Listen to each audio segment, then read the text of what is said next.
Joining me in the studio is Leila Shahid, a Palestinian diplomat and former Palestinian ambassador to France. Ambassador, thank you so much for your time. Thank you for the invitation. I want to ask you personally, what does this all mean? It means a lot. I am not young. I'm 76. I'm the age, in fact, of the State of Israel, and the actual disappearance of the Palestinians, even their name on the maps, were no more put after 1948. And I think it's very important. It's not only symbolic. It's the fact that we are reminding the world that it is self-determination, and that we don't know any other form for self-determination except a state. Now, we know that on the ground, we are witnessing a genocide in Gaza and very, very violent, brutal attacks by the settlers in the West Bank. So we still need a lot to change the reality. And first and foremost, of course, the occupation. We have been occupied since 1967, and you can't make a state under military Israeli rule. So I expect that President Macron will talk about that, because that will be a condition to have a state. And that's my next question, because there's still lots of complicated questions that need to be answered. I mean, at this point, we have no actual agreement on final borders, and there certainly are no peace talks. I don't think it's the most important thing. You know that Israel has no borders until today?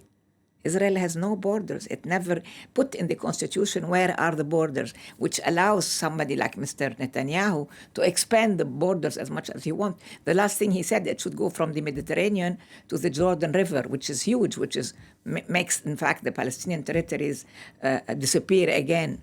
But I don't think the world will allow it, because what has happened in the last 2 years is so dreadful, so miserable, so unfair for the civilian population, because from the 65,000 victims of the war in Gaza, of the assault on Gaza, 80% are civilians.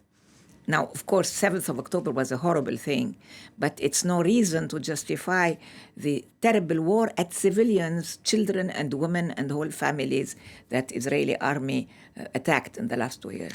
Let's talk about another logistical issue. Who indeed would actually lead the state? The current president is 90 years old, Mahmoud Abbas, and the other key and very popular contender is Mustafa Barghouti, who's been in an Israeli jail since 2002. Yeah. You've had a situation that there's been no Palestinian elections since 2006. You know, the Palestinians are very lucid politically, and I don't think that in the 21st century you need to have a leader which is like a prophet or a major...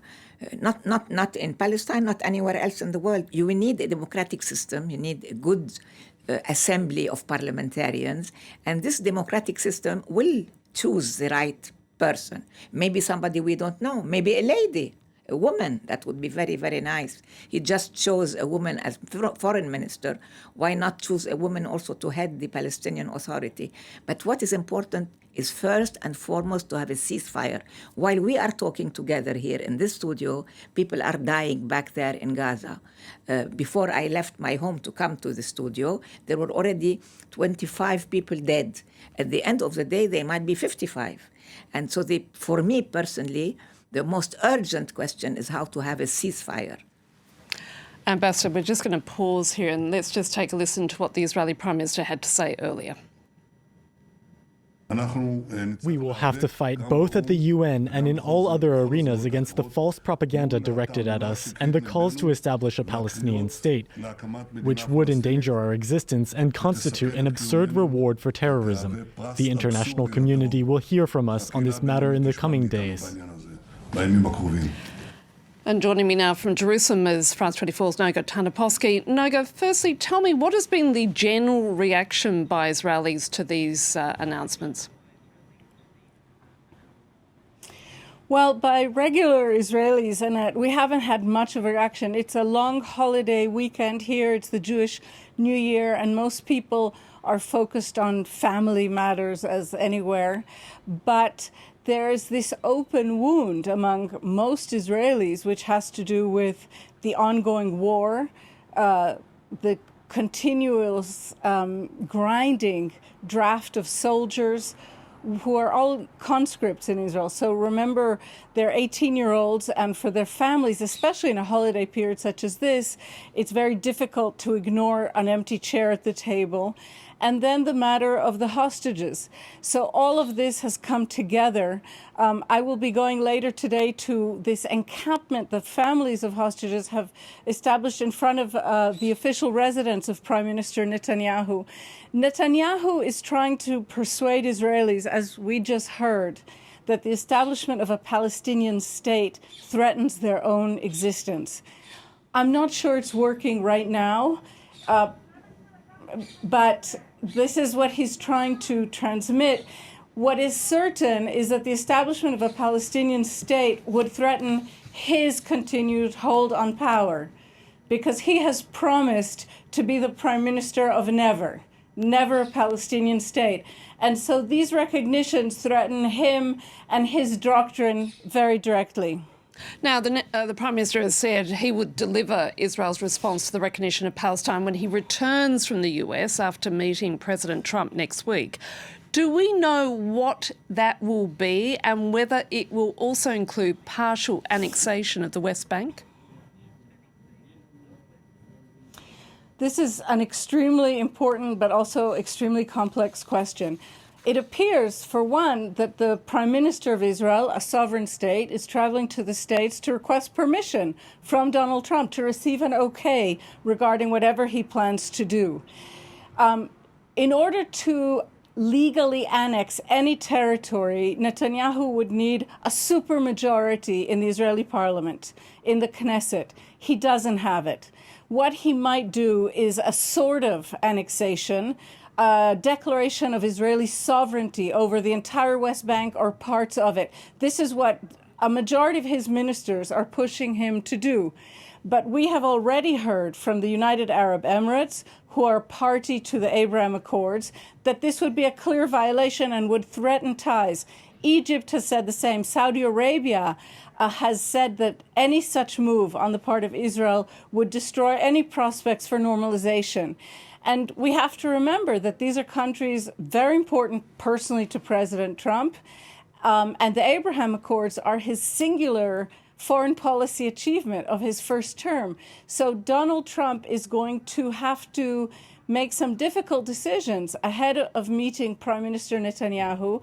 And Netanyahu, I expect, when he comes back from the US, is going to try to find some way to thread an impossible needle, to be able to tell his ultra-right-wing ministers that he is imposing a sort of sovereignty on the West Bank without bringing it to a vote, and on the other hand, to try and tell the world that it's not quite sovereignty. That's what is most likely to happen.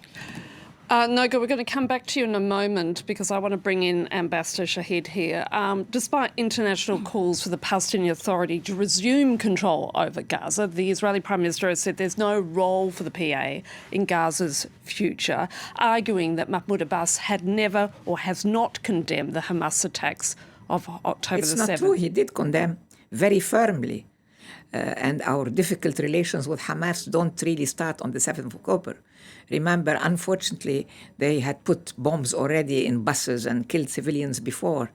I would like to congratulate your correspondent because I think that what she said, I agree with every word of it.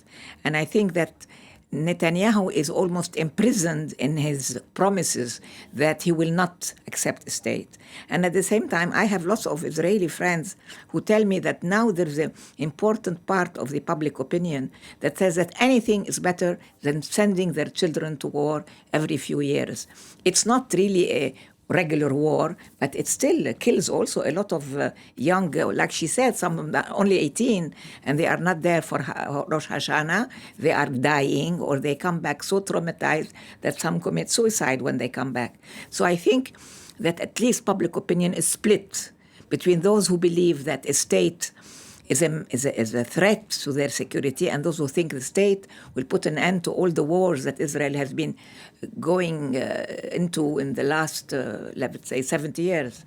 Ambassador, with that in mind, and the fact that you've got a government, an Israeli government, who's threatening possible annexation or at least partial annexation of the West Bank, what should the international community do next? remind people that these are occupied territories and that there is a resolution dating back to 67 saying that acquisition of territory by force, by military occupation is illegitimate. This is 242, and it's a resolution that the whole world accepted and asked us to accept, although in that resolution we're only called Arab refugees, we're not called the Palestinian people. That's why it's so important to talk of a state with sovereignty, because we become citizens like all the people in the world, including Israeli citizens.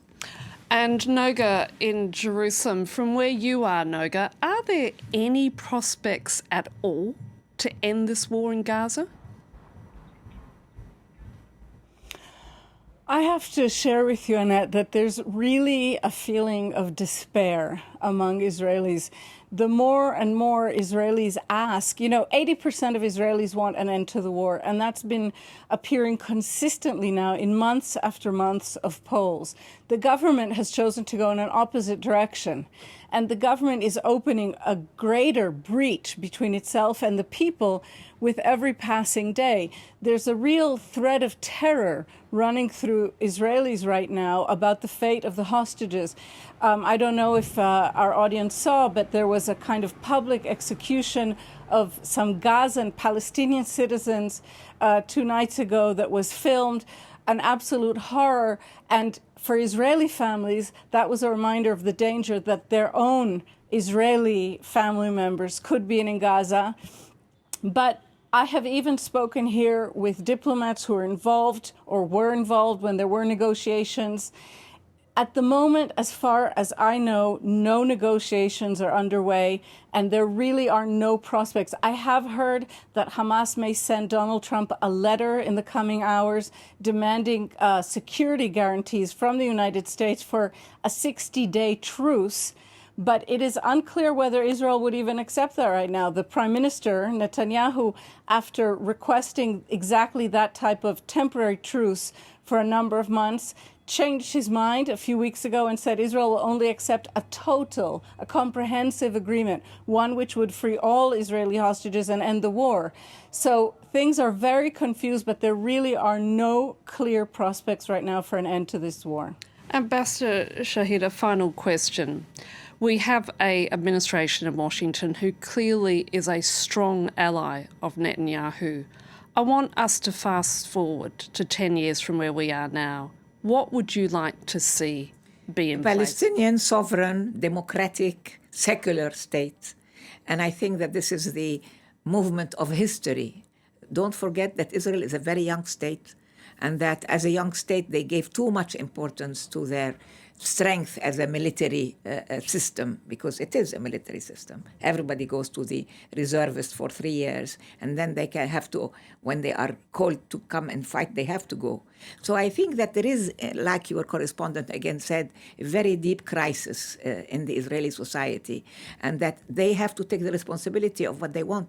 Now, Netanyahu is doing what he does because he is afraid that he will lose the majority with two nationalist, extremist, religious, racist parties, which is the party of Mr. Ben-Gvir and the party of Mr. Smotrich, who today send their friends to the Haram al-Sharif, to the Holy Mosque, creating again a conflict with the Palestinians in Jerusalem. But I really think that there is today a growing feeling. Your correspondent again said 80% of the Israelis want an end to the war, and I think they should put pressure on their prime minister. It's ultimately their fate, their future. The only security for Israel is a Palestinian state, and I wish that on something like the Fête Nationale, the Independence Day, that they will from there on be at peace, because we want to live next to Israel at peace someday. Ambassador Shahid, thank you so much for your thoughts, and again, thank you to Noga Tanaposki in Jerusalem.